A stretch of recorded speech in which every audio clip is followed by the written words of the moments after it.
I like to start my presentations with a little quote, as you saw before. And really, this is about children and the welfare of children, and you know, the different things that the country has done to take care of that problem. So we can go ahead, next slide. I wrote a story several years ago, and I called it A Home in the Country. Many of the children that were sent to St. Michael's came from inner cities and places like that, and I think the idea was to select a place in the country where there was plenty of space, room for expansion and so forth. So that's how St. Michael's came to be in Hopewell.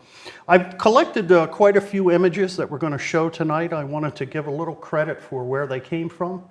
The Hopewell Valley Historical Society, which I'm involved in, supplied some of them. Some of the images came from various sources. Some of the images actually came from the Sisters of St. Francis, who were the nuns that actually operated St. Michael's from the day they opened until the day that they closed. And I've also gotten some images, local sources. My friend Bill Frenchue has a wonderful collection of images of Hopewell, and some of the St. Michael's images in my program came from him. And also online, there's a Facebook page for St. Michael's, and some of the images were borrowed from them, and we appreciate being able to use them to sort of tell the story. Okay.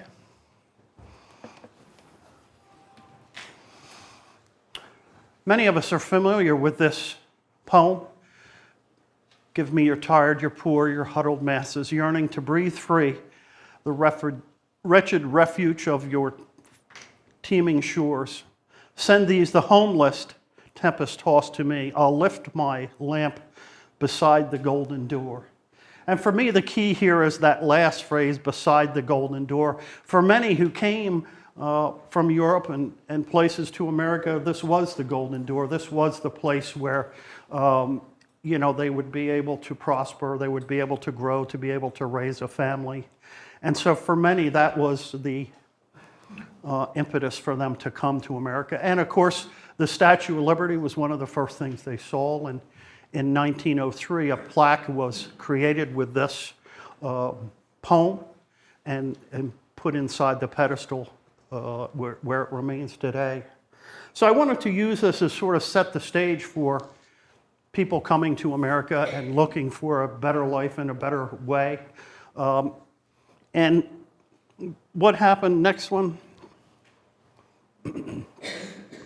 This is a famous image by American photographer Lewis Hines. And it represents for me this epidemic of orphan children that grew in the inner cities as the 1800s progressed. You know, we were still inventing ourselves as a country. We were developing institutions for education and institutions for running the government, institutions for science, industry.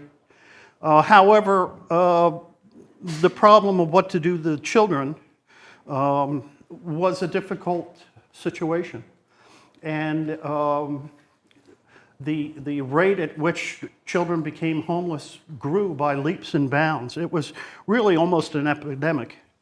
And so, you know, as a country, we sought a solution to this problem. Okay. And the problem, this was something that interested me. You know, the problem really was not only orphan children or children without homes, but it also children that came, as you see here, from large families. Families that had financial problems, they had health problems, emotional problems. There were just lots of problems that made it very difficult for families to raise their families, especially when they were large like this. And so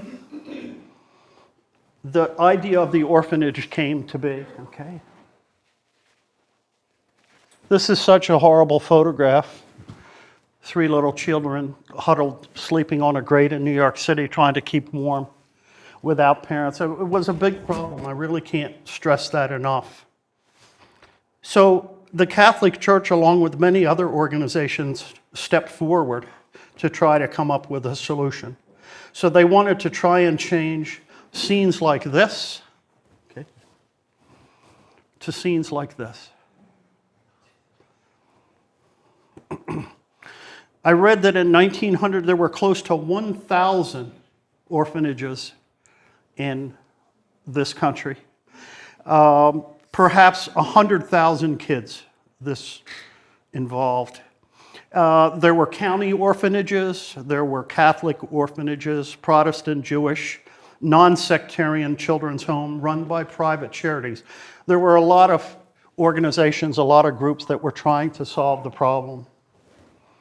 Okay. In the 1880s, the Diocese of Trenton was carved out of the Diocese of Newark, which at that time covered the entire state of New Jersey. The new Diocese of Trenton with Bishop McFarrell that you see here, O'Farrell, excuse me, it comprised of, what I want to say here, 14 counties in the state, covered 2/3 of the area of New Jersey, 35,000 Catholics in a general population of 413,000, and there were 51 priests. So it was a pretty large operation, but the population of Catholics at that time was relatively low compared to what it would become as the 20th century progressed. Okay.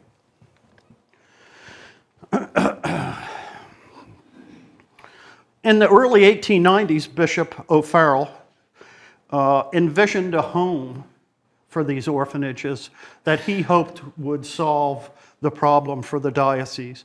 A smaller one had been created a few years earlier in New Brunswick, St. Mary's, and very quickly it became overcrowded, and the need for a larger, bigger facility with room for expansion became something that the diocese felt needed to be done. So the bishop bought the Peter Van Dyke farm just outside of Hopewell Borough, and it was,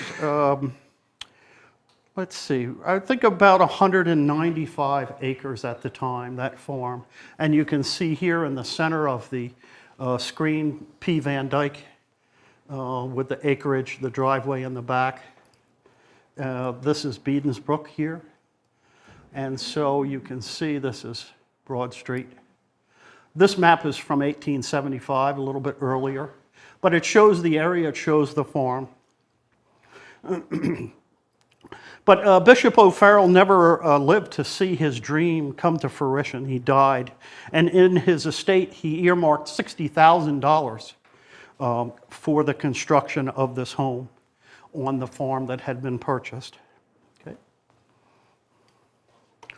So the second bishop of the Diocese of Trenton, Bishop McFall, recognized the need not only for a home for children, but also a home for indigent and aged people.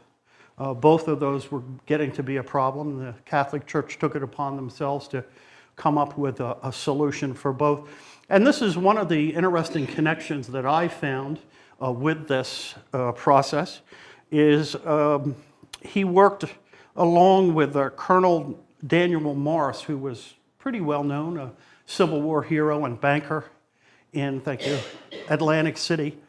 And in his will, he also left a large sum of money to endow the operation of the children's home and also help with its construction, and also the construction of the home that would bear his name, okay? This is the interesting connection for me. I don't know if anyone here remembers Morris Hall that was down in 206 in Lawrenceville. It's now St. Lawrence Rehab. But the original building looked just like this. It was named in honor of Colonel Morris, who also contributed money for that and for St. Michael's. So it's an interesting connection. One of the things that was also I thought was interesting is that the Catholic diocese acquired working farms, and they kept them as working farms. When they constructed these large facilities, they remained as working farms, and the residents was not uncommon for them to work in the fields and harvest the crops. And so a lot of the food that was used in Morris Hall and St. Michael's was actually produced on the farms that were there previous to the building of these immense buildings. This is the interesting comparison. If you'll see this slide changes into St. Michael's, and you can see the connection in the architecture. Very similar, most likely the same architect. I couldn't find that. But this is a very early engraving of a St. Michael's. And as you can see, this is actually the official name, the real name, St. Michael's Orphan Asylum and Industrial School, when it was built. It's referred to in a lot of different ways, but that was the actual name that it was. One of the things that Colonel Morris thought that was really important is he thought, and this is a quote, the poor unfortunates, meaning the children, would need a trade. So he stipulated in his will that there would be a training component in St. Michael's, and that's where the industrial school came in. And that would be so that they could receive training, some sort of a trade, so that when they became of the age to where they could leave, they would have some way to earn a living. So there was that training. So the cost of the building at the time was $75,000. And it required a $40,000 endowment to run it. And so that was at the time.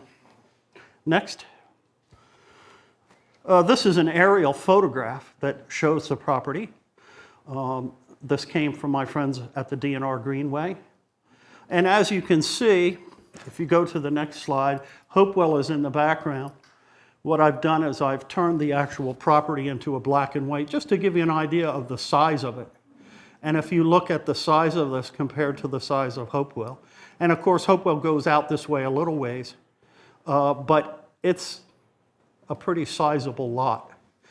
And so many years later, as we'll talk about at the end, that immense size and acreage became a problem for the citizens of Hopewell in the area. Okay? This shows a little bit here. This is the farm. This is Carter Road, Princeton Avenue, and the orphanage building itself sat right up here. Okay? This is one of the things that I found interesting. A lot of the information that I uncovered came from old Hopewell Heralds. And we had preserved a whole run of Hopewell Herald newspapers that were in the basement where the Herald used to be produced over on Railroad Avenue.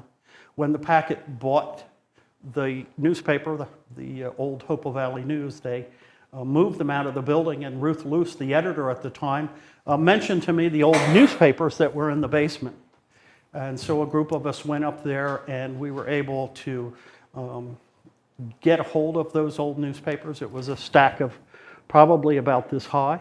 And every time the Hopewell Herald was published, weekly from 1880 until 1955, the editor would walk in the basement and throw the recent paper on the table.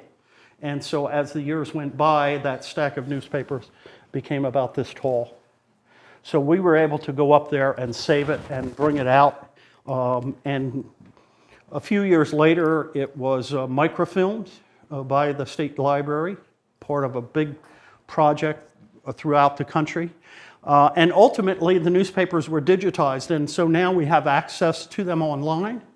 And these papers that we saved from that basement are now available for our research. So a lot of what I found came from scanning through. And back in the old days with microfilm, you had to kind of wind it through and hope you would see, you know. And now you just simply would type in St. Michael's Orphanage and any variety of things, and up pops numerous. Every single time St. Michael's was mentioned over all of those years, it would come up on this search. So that's where a lot of it came from. This was one of the things that really caught my attention. One of the wonderful things I think about history is that we get a chance to use our imagination. We get to think about things that used to be. I'm particularly fascinated with things that used to be somewhere that are no longer, such as St. Michael's. I remember visiting my grandparents and riding by this immense building, and then it disappeared. And so I was curious, as I am with a lot of things in history, what did it look like, what took place there? And this to me was really fascinating to try and imagine, and those of you who live in town or work in town or familiar with the town, try to imagine a crowd of 10,000 people. And they were not here for the building opening, they were here just for the laying of the cornerstone and the first shovel. I find it interesting to try to imagine a bishop with a shovel. Probably the only time you would ever see that. But it was a big thing. It was a huge, huge celebration. And you can see, okay, go ahead. In the newspaper, it talked about 32 special train cars came from Trenton. 32. Try to imagine that number of people arriving at the station. Try to imagine the commotion that would take. 13 from Perth Amboy, countless carriages and wagons. People from miles and miles away came for this event. And they all would gather at the train station, and they would make their way up through here and off to the site. Okay? It must have been a crazy, boisterous, loud commotion that day. And then, of course, all 10,000 people all had to go back, get back on the trains and get out of town. I found an interesting quote in the Trenton Times, and it said of this, "The demonstration undoubtedly excelled anything Sleepy Hopewell had ever witnessed." Okay. So what did that mean? A parade that included over 3,000 men lined up at the train station. This is a wonderful sort of 1910-ish image of the train station you see here, and the beautiful grounds. Everything was beautifully landscaped. They would send a crew up, I read, in the springtime, and they would plant flowers, and they would weed all the beds, and they would get everything ready. And you can see, you could just imagine how beautiful that train station area must have looked at that time. And so this is the location. And so they marched from the train station up to the site. Here's an interesting picture that I like to envision. It said in the paper, "The priests vested themselves in a small tool shed before they marched out onto the platform." Just trying to imagine these bishops of this huge diocese putting on their things in a little tool shed in a field with 10,000 people standing there waiting. It was just amazing. And I think also for me, it shows the importance that St. Michael's had not only in Hopewell, but also in the greater community within the state. It was a huge deal. Okay. Yeah, they talked about orchestras playing, choirs singing, and long speeches talking about the importance of taking care of children and all of the plans and all of the things that they plan to do with St. Michael's. This is an interesting photograph. I had looked at it before, but never really understood what it was. There was a publication printed here in town that was called Healthful Historic Hopewell. And it was pretty much a promotional brochure. It had a lot of photographs of the homes in town and the banks. It was published by the Calvary Baptist Church over here. Presumably people would send this to friends and family to promote Hopewell and say, sell your house and come to Hopewell. It's a wonderful place. This photograph was included in that, dated 1897. And as you can see, the building is still under construction. Some of the spots you can see right through, the windows weren't put in. The ladders were still here. The front entranceway was not on. You know, and it's easy to imagine this was an immense structure. I can't think of any other building in Hopewell Valley that was anywhere close in size to this, with the exception of the Pennington School. If you think about the size of that building on West Delaware Avenue and this one, I still think that this one was probably far more immense in size. And also, if you think about it, you look at old photos, and there were very few trees back in those days. People had cut them down for whatever reason. So you would have been able to see St. Michael's from miles and miles away. It was huge. Okay. So this was a photograph, interestingly enough, that the Historical Society had in a collection of theirs.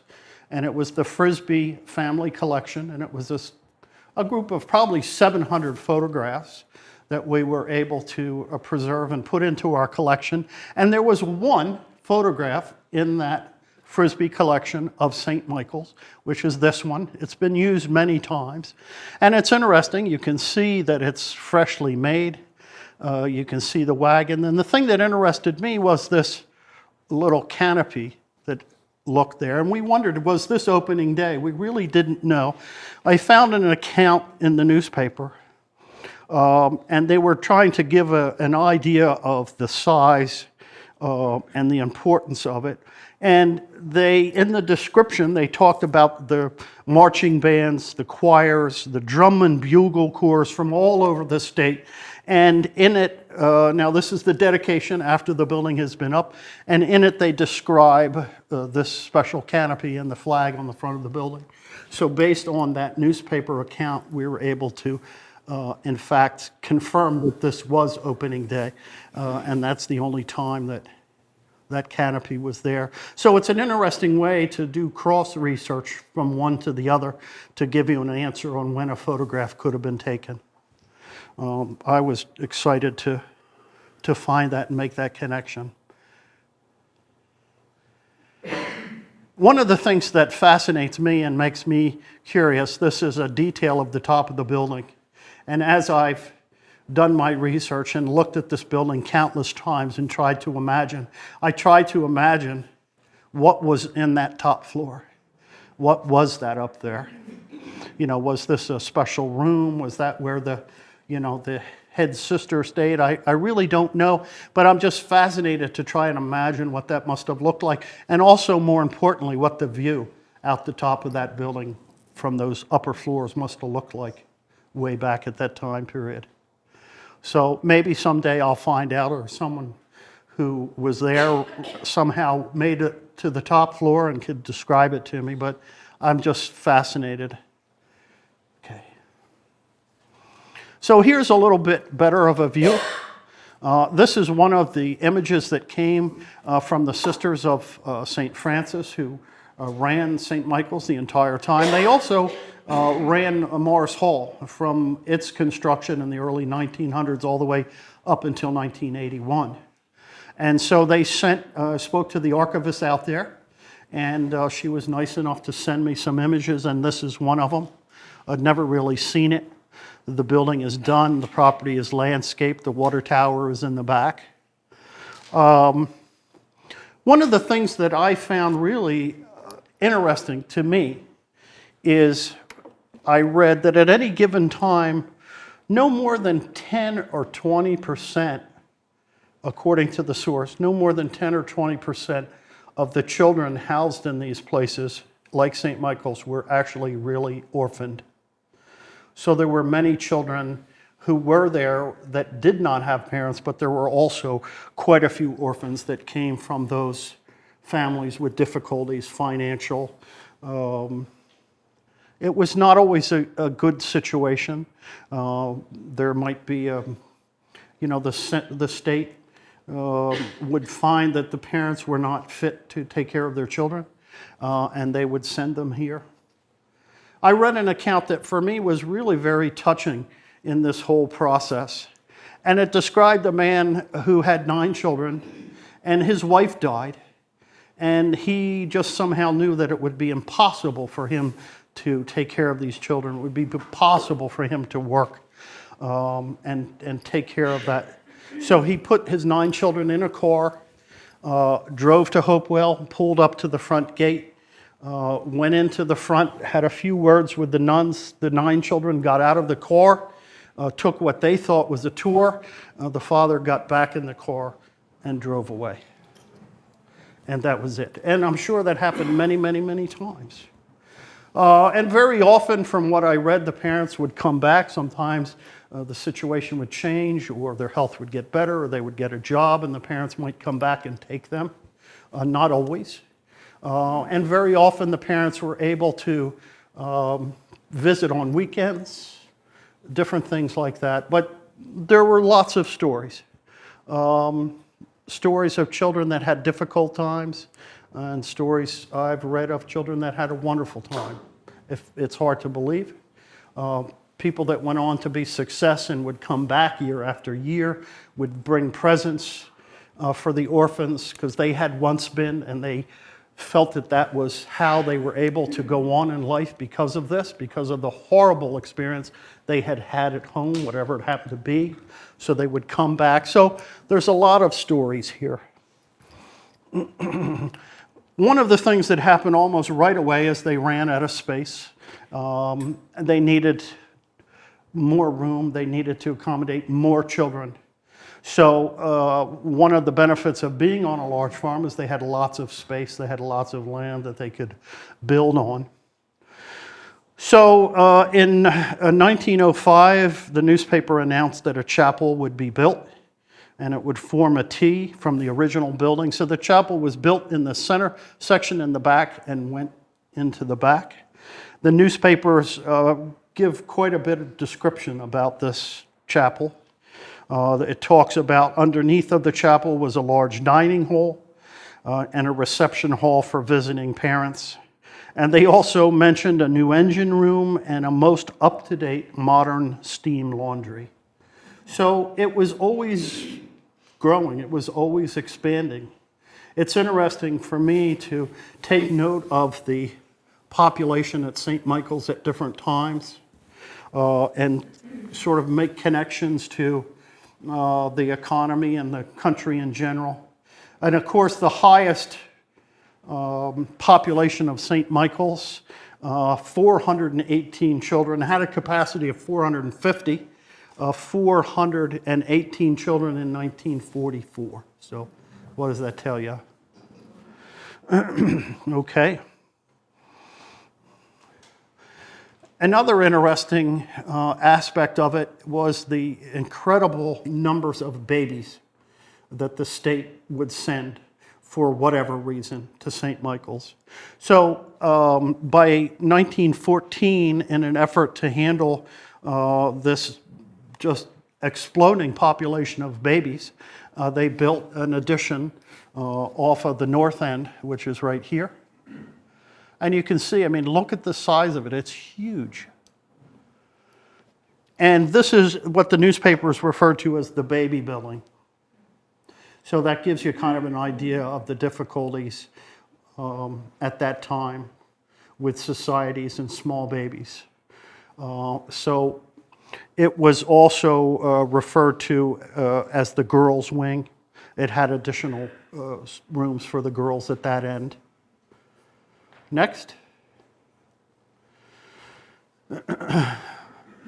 This is, for me, is one of the stranger photographs that we've uncovered on St. Michael's. As you can see, the children, the boys lined up on the left. This is the driveway into the front, obviously. You can see the new addition here. It helps us date it a little bit. And the girls on the right. Particularly interested at the expression of this nun in the front with her mouth wide open. You just try to imagine what was going on. Some of the special events that took place later on, and I'll talk about briefly, and this may very possibly have been for the arrival of a very important guest. But it's just an unusual photo. Next. This is a newspaper photograph, an article that found in the Trenton Times.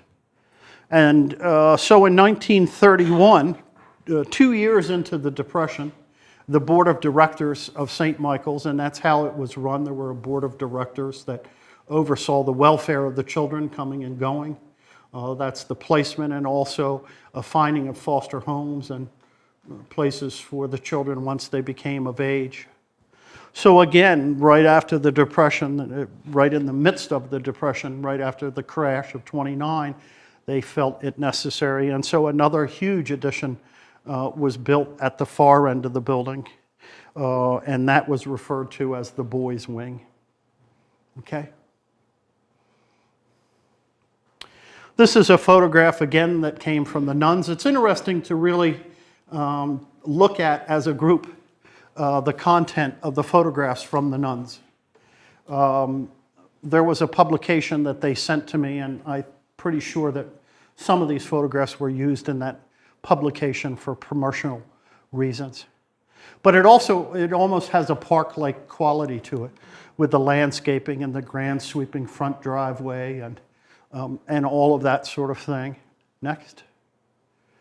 And this shows the front of the building, the entranceway. You can see the nuns there in the front, clearly discussing the welfare of children or something, whatever they were.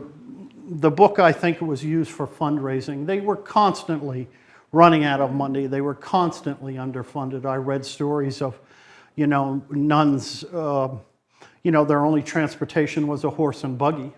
And so if anything was needed, they'd have to hitch this thing up and go into town or go somewhere. They were constantly looking for money. They were looking for help from the community. And so I imagine that that's what some of these promotional photographs were created for. Okay? This came from the St. Michael's Facebook page. They were posted there by people that went and using them to just sort of demonstrate the size and the amount of construction. This one I date probably from the 1970s. You could see a car in the next image, okay? But you just get an idea of the size and the scale, and it just kept getting bigger and bigger and bigger. And the funds the cost of running it was just getting so great, it just became a huge burden. And also at the same time, they were discovering that this really wasn't the best way of dealing with it. It reminded me of the phrase that we're hearing this year about national parks. And these huge institutions to take care of children were not America's best idea. And it took them a while to figure this out. And the building got bigger and bigger as the decades went by until it finally got to be a financial problem and also just not the right thing to do with children. Okay? Clearly a promotional photograph. This came from the Sisters of St. Francis. I have been able to locate very few photographs of the inside of the building. This shows clearly the dining hall, and you can see all the places set and everything is neat, and the napkins are rolled all nicely. And so clearly this was meant for promotional purposes. I'm not sure that the dining hall did not always look like this. It was not always so neatly set. One of the interesting things, and I just bring it up here, that I found in the newspaper and also in some of the dedication booklets from the Sisters of St. Francis, mentioning and showing gratitude for Dr. Pearson, who was one of the doctors here in Hopewell for many years, was the mayor once, maybe twice, very prominent in town. And he was also the only doctor, and he served the children of St. Michael's for 50 years, from the day they opened, for 50 years. And he would come out anytime, a night or day, when the nuns would call to help them take care of the children. So, it talks a little bit about the interaction between St. Michael's and the community. People have asked, was there any interaction? And there was, particularly early on. Okay.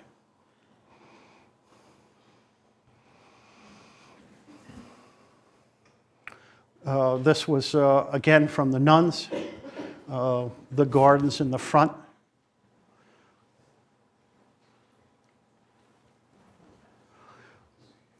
And I've been told from reliable sources that this was referred to as the grotto. And you see a young lady there in her Sunday finest. So this was on the grounds. This is a wider shot a little bit later on, and we'll come back to this later. Okay, next. And then next again. These are also from the Facebook pages, clearly into the 70s. It's the fall. This is sort of what I remember riding by to visit my grandparents, this huge building looming there. See the flagpole. Next. And it really had a sort of a park-like atmosphere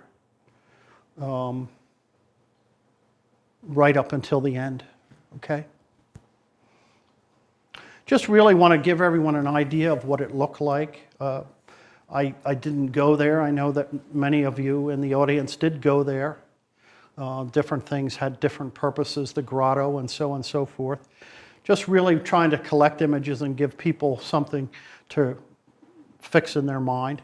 This was a huge memorial in the front to Colonel Morris that was also on the grounds, who dedicated a large amount of the funds for its construction and also the operating funds. And this monument, as all of the other ones, and including the graves, when the facility closed down in 1973, all of these things were relocated. And this is at St. Mary's in Trenton, I believe. I got some information from a foundation that works in honor of Colonel Morris. Okay? So here is the photograph of the Sisters of St. Francis, and just outside of Philadelphia. They're still there. They're still operating. And I just dialed them up cold. And I said, do you have an archivist? And they said, yes. And Sister Helen came on. And we had a very nice conversation. I told her what I was doing, and she said, I will send you some things. And in a flash, these came through. Okay. This is an interesting photograph. As we'll get to in a little while, a few minutes, there was a farm on the property. And the farm family we contacted at the time. We were trying to raise funds to preserve it. And so this came from the Murphy-Cleveget family archives. They were the farmers. Just sort of a cute little photograph. And again, you don't know why the nuns always have those looks on their faces. Just all of the nun photographs, it seems, they have those looks on their faces. I'm sure they were disapproving of something that someone was doing, or some face or something, I don't know. Okay. And these are some of the images that the nuns sent. And again, this is what I would call a promotional photograph. You can see the children all dressed up in these wonderful Sunday clothes. I'm sure it was all for the photograph. Outside playing, having fun, okay? It's just interesting when you compare the group of photographs from the nuns to other groups of photographs that you can see what they saved and what they wanted out there. And so here are the girls, having fun outside, doing what children do. And they would use these promotional books to send out to solicit funds to help offset the operation. Okay?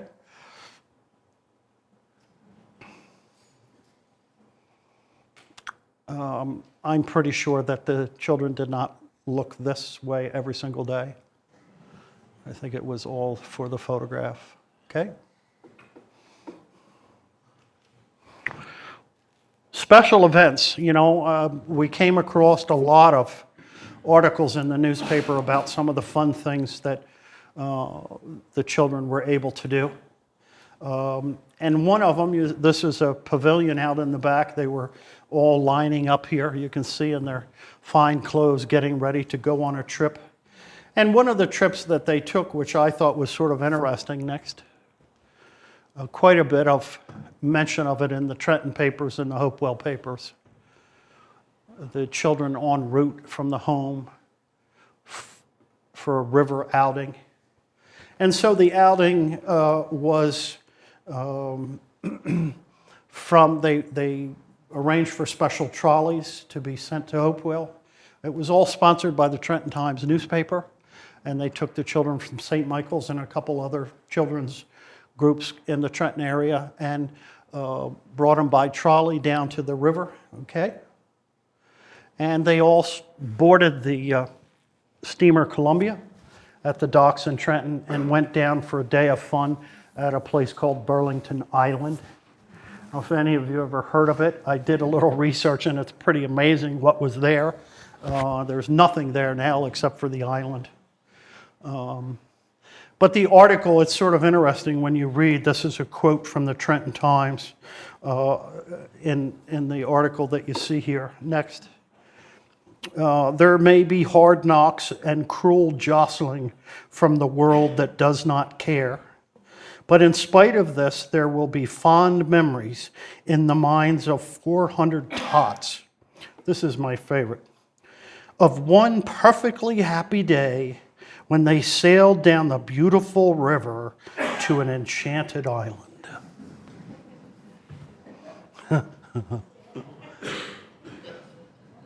What can I say? These articles, when you read these articles, it's just really interesting to read the wording and try to get an idea of the events. There were other excursions that went on, okay? This is another one from the Murphy-Cloutier family that they allowed us to use, and it's obviously a fishing outing. And this was on Model Avenue. This is Model Avenue here. You can see a little pond there, and the boys all with their poles, you know. So there was a lot of interaction. There were groups of people in the borough that would make this happen. They would go out with their vehicles or their cars and bring the kids into town, and there was quite a bit of interaction over the years, trying to give these children some semblance of normalcy, which was hard to do in an institution like that, but you know, they did try, and a lot of these kids, you know, were able to experience Boy Scouts and Girl Scouts. I talked with Bev Weidel the other day, who's the curator, as you know, at the Hopewell Museum, and she remembers back in the 50s or 60s as a Girl Scout leader that they would have Girl Scout meetings, and she said invariably at the time of the meeting, a few little girls from the orphanage would show up. They would participate in the activities of the local Girl Scout troop. And then Bev would put them in her car and she would drive them back up to the front of the orphanage and turn them back over to the nuns. And this would happen week after week. So it's interesting to just read about these connections between the community. And next. St. Michael's had its own baseball team. They tried all sorts of things, again, to try to give them some sense of normalcy in the midst of this, you know, very difficult world that many of these children had come from. Okay? This is an interesting special guest. There were special guests that came from time to time. And of course, this is very dated. Jack Dempsey at one time was the world's heavyweight champion. Very popular. Very well known, everybody knew the champ. And lo and behold, one day, I couldn't really find out why or what the connection, but Jack Dempsey himself visited St. Michael's, okay? And you can see here, Jack Dempsey receives local greeting. Former heavyweight fight champion visits St. Michael's. Distributes candy to the children. So it describes in that article the children lining up in the front semicircle for his visit. So the photograph that we looked at before very well could have been for this big visit.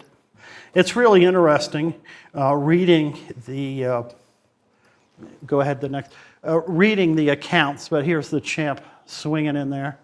And you can imagine there were local spectators and all sorts of people there. And They talk about Jack Dempsey showing up in a big open touring car as he whirled in the driveway. And the newspaper says that he was accompanied by his promoter, Jerry the Greek, and a plainclothes officer, Sharky Kelly. So you can just imagine that scene. You can just imagine, in the midst of the 30s, this happening to these children at the orphanage, this famous man coming up with his Jerry the Greek and Sharky. But he mounted the stairs to an adoring crowd and stated to the children, and I quote, "Success depends on clean living, no smoking, drinking, be obedient, and pay attention to those in charge," as it said. It didn't say listen to your parents, those in charge, the newspaper article. So before he left, he shook the hands of every single orphan, gave each of them a piece of candy, and then they went out into their big machine and whisked away. So it's just interesting to see these different events, different things that took place between the community and at St. Michael's over the course of those 75 years, okay?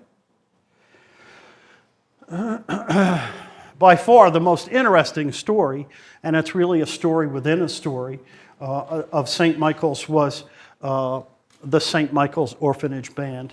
And it's really an amazing story when you start to read. It was formed in the 1920s by Father Kelly, which is pictured here in the background. These were all orphans. The band equipment, the band uniforms were all donated by various sources and special interest groups. And the band grew in popularity, and it grew until it was the favorite performer and supplied music for virtually every special event that took place in Hopewell at the time. And then they went on to larger venues and out across the state, okay? St. Michael's Orphanage Band makes its debut on Keith's Circuit. Dine with the governor. It's interesting, this is a quote from the newspaper in this article. As the governor entered the dining room, he was lustily greeted by 30 lads clad in West Point uniforms. He passed amongst them, called each by their name, for he knows every one of them, and wished each lad a happy new year. So that was a pretty big deal, okay? Here's a later photograph. This appeared in a 1924 postcard, and it's now officially called St. Michael's Orphanage Band, okay? And they grew and grew in popularity until it got to the point where if you wanted to book St. Michael's Band for your event, you had to book them way, I'm talking 6 months in advance, okay? I think this is a little much of a boast. Orphanage Band wins world fame. However, it did become nationally known. It was reported in papers. After all, it was pretty amazing. One of the interesting side things is you see here some of the members of the musical organization received tempting offers. So they would go out to play and people would see them and they say, "Oh, such a wonderful young boy, I'd like to adopt them." And so the problem became, well, if we lose children in the band, we lose the band. So the thing that was interesting is most of the boys said, "No, I want to stay in the band, and I want to, be part of this."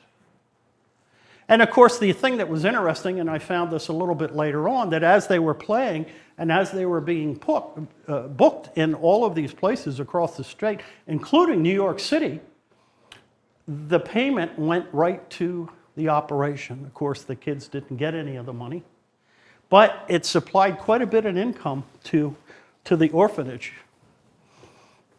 Next.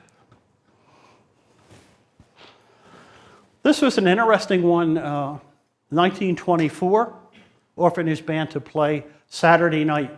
It apparently in the spring of 1924, And I think this is really interesting in light of this community and what it does today is a lot of activities. There's a lot of things going, like this theater here.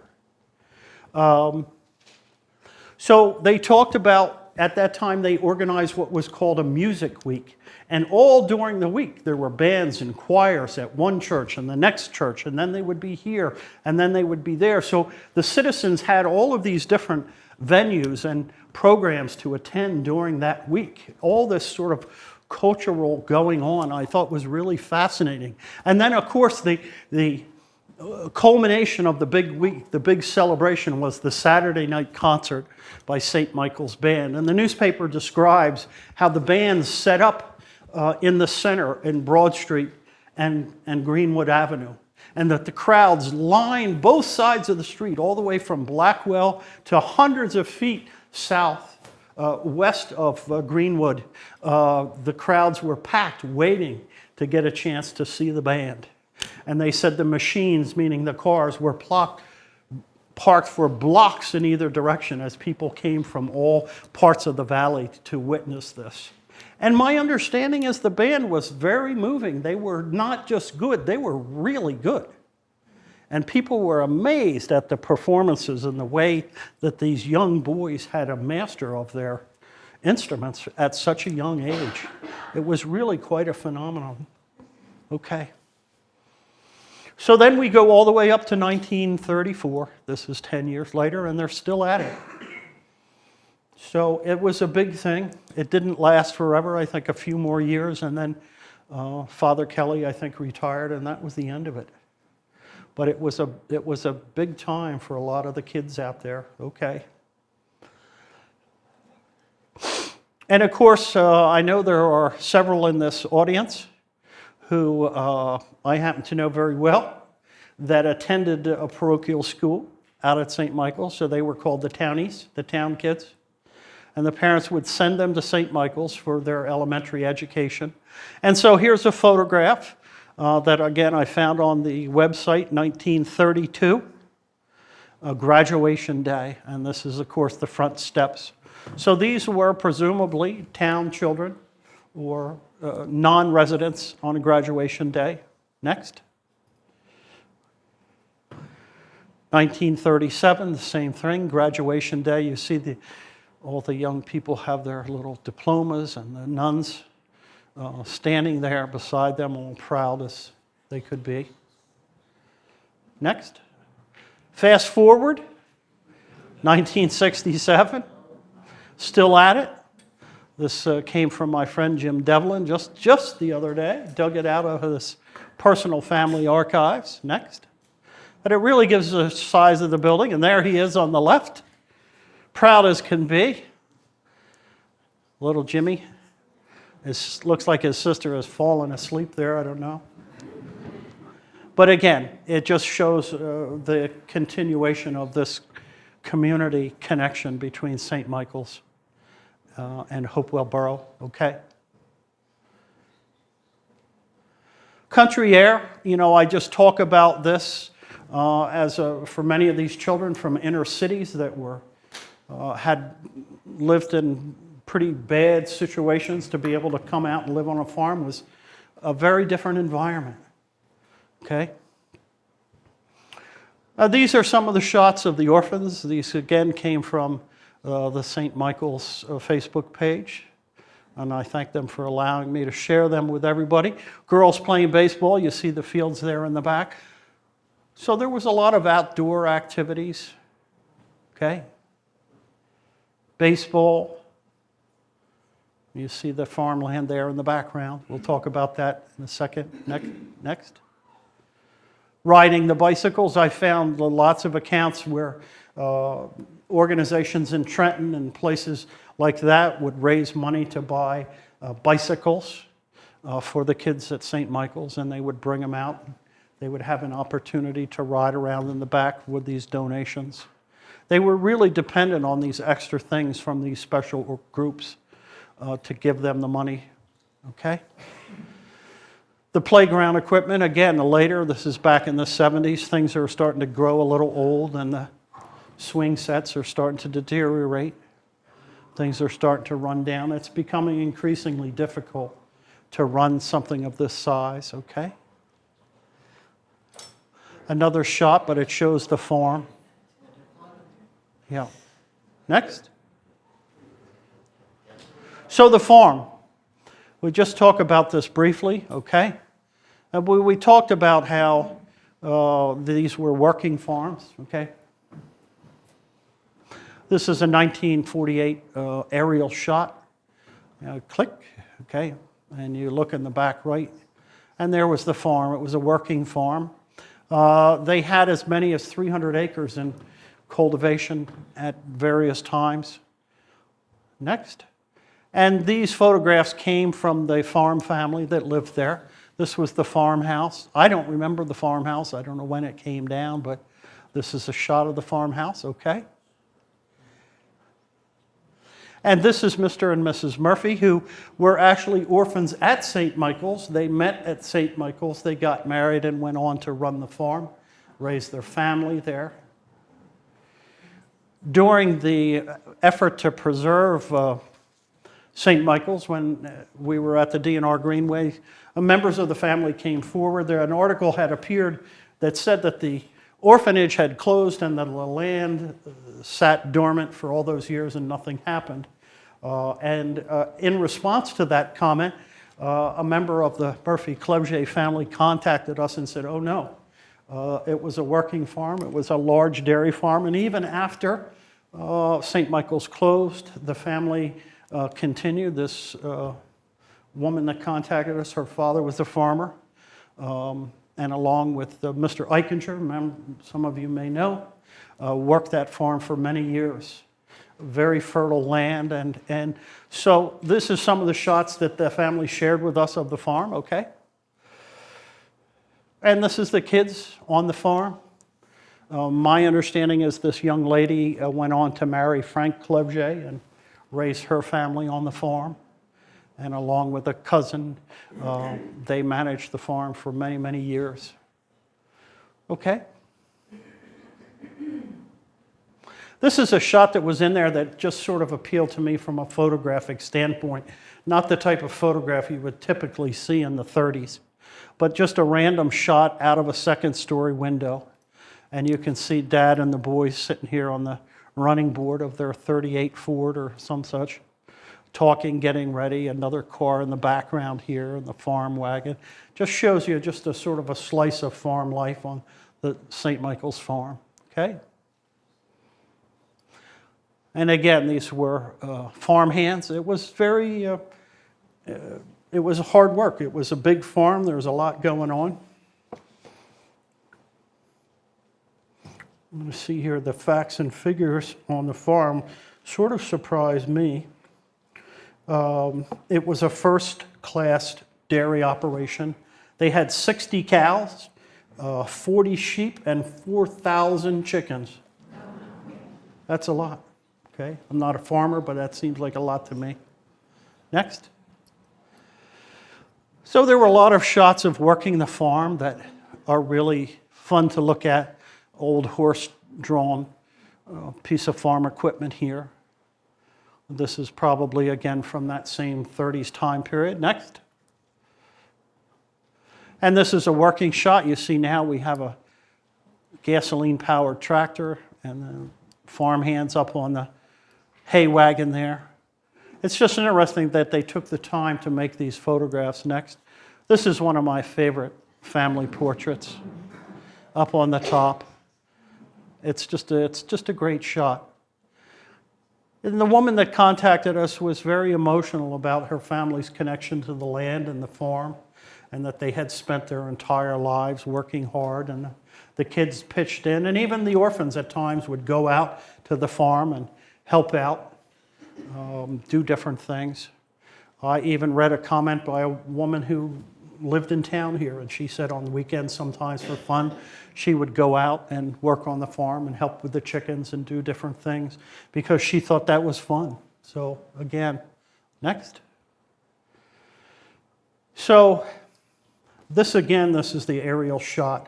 By 1948 the population was at 200, and the idea of foster homes was starting to be the next best solution for the destitute children of the diocese. By 1955, they discontinued sending orphans to St. Michael's. And at the time of its closing in 1973, there were just 56 residents. So you think about that, from a high in 1944 of 418 to just 56. The time for massive institutions to house children was now past, thankfully. The placement of kids into normal home settings, foster homes, was deemed the best way to prepare them for adulthood. Next. Okay. So the building, as you know, was demolished. It was taken down. Any signs of the former goings-on were removed. The monuments, the graves, the gravestones, the statues, some of them were removed. Next. And I have an interesting quote from a woman that I got just last week. She said, "I worked there from 1969 until it closed in 1973. At that time, the school had been closed for some time. The facility was capable of housing several hundred children, but at the time there were just 65, and I had 17 mentally and physically challenged children in my area." This was at the time of the closing. "And my handicapped children were placed in institutions in several states." It was her statement. So in the end, the estimated cost of repairing the building were temporary repairs were $1 million. Next. This is the remains, one of the only above ground remains that still stand. Next. You can get an idea of what that was. And you can see just over here, just a little bit of that fence. By 1968, the cost of running the home was $150,000 a year, and they were running a $21,000 deficit. By 1972, the year before they closed, they were spending $420,000 a year to run the place. And there were, at full bore, there were 22 nuns there, and when they closed, they had 33 lay workers. So that's quite a staff, 11 nuns and 33. And the deficit in 1973 was $200,000. And at that point, the diocese just said, that's it, it's enough. Next. So many of you remember the land sat vacant after the farming operation stopped, and the lanes were still there, and many of us walked and hiked there. I remember trespassing on the diocese property many times with my children when they were young, riding bicycles, and it was sort of a mysterious place. Next. And everything was deteriorating, and everything was just sitting there while the diocese pondered what they were going to do. However, the problem became very apparent, that vacant land at St. Michael's could turn from what you see here until what you see next. Go ahead.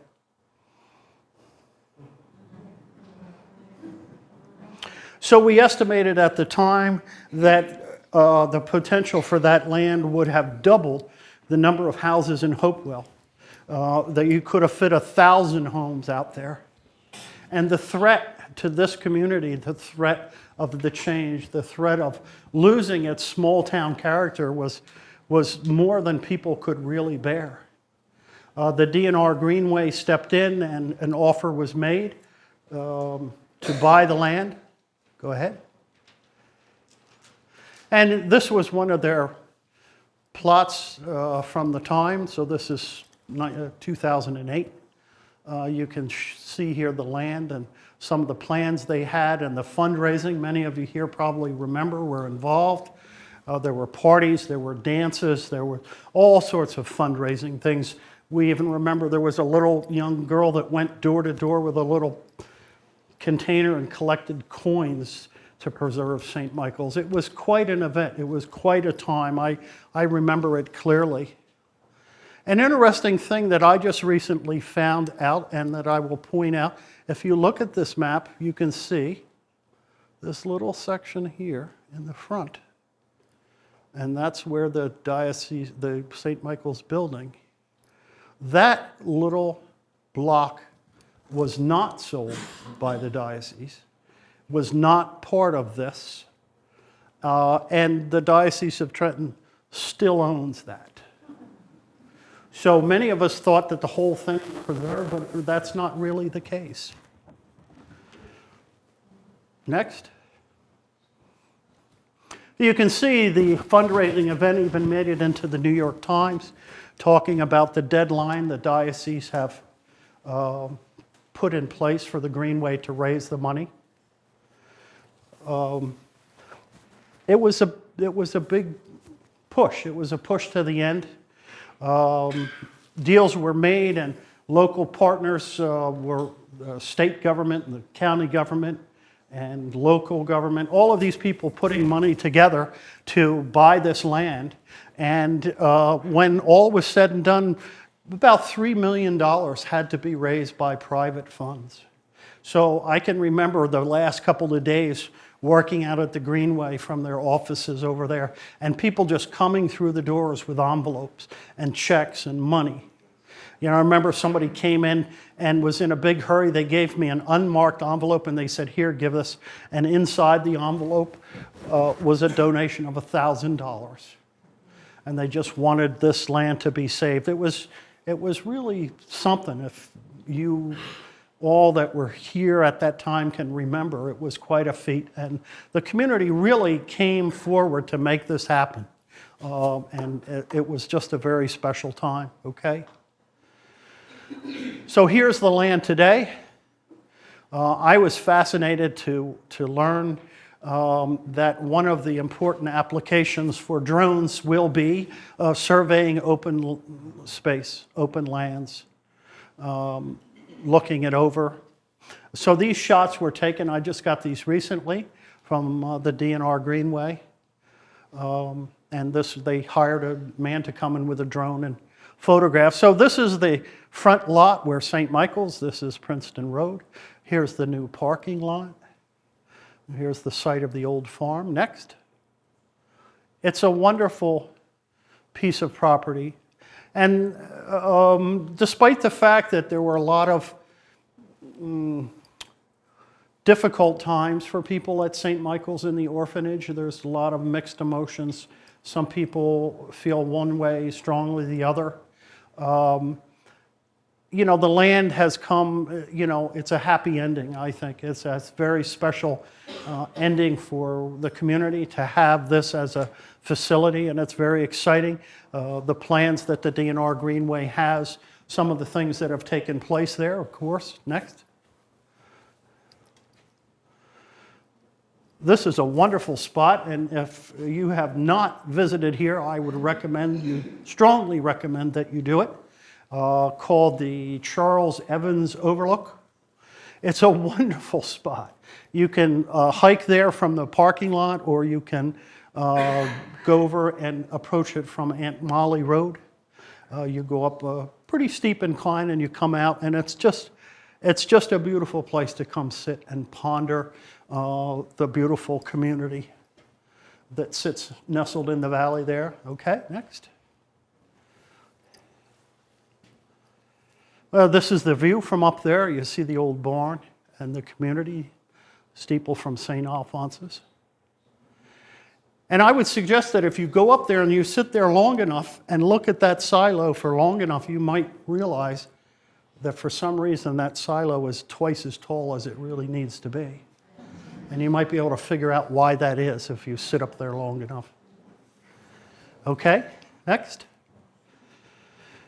Lots of exciting things. This is one of my favorites, the campouts. I spent a lot of time camping as a boy, and I think it's something that a lot of young people today don't have the opportunity. So they've had a couple campouts. So this is a shot that I got from the Greenway, and kids loading their sticks with marshmallows and a fire about to be lit. Okay, next. The camp out. This is a view from inside a tent.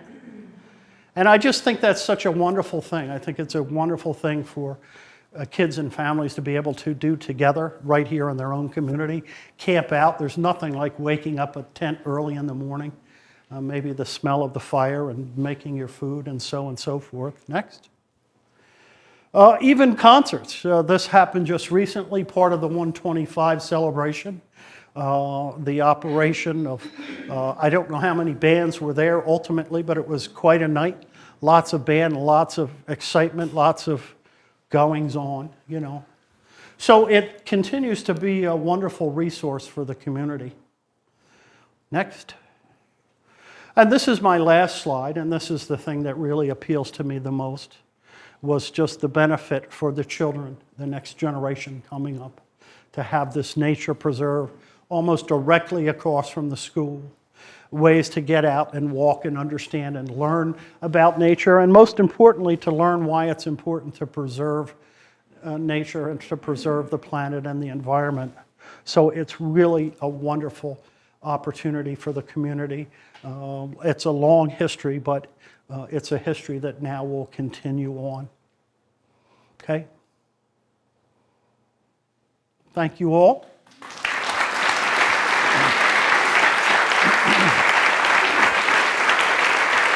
Thank you.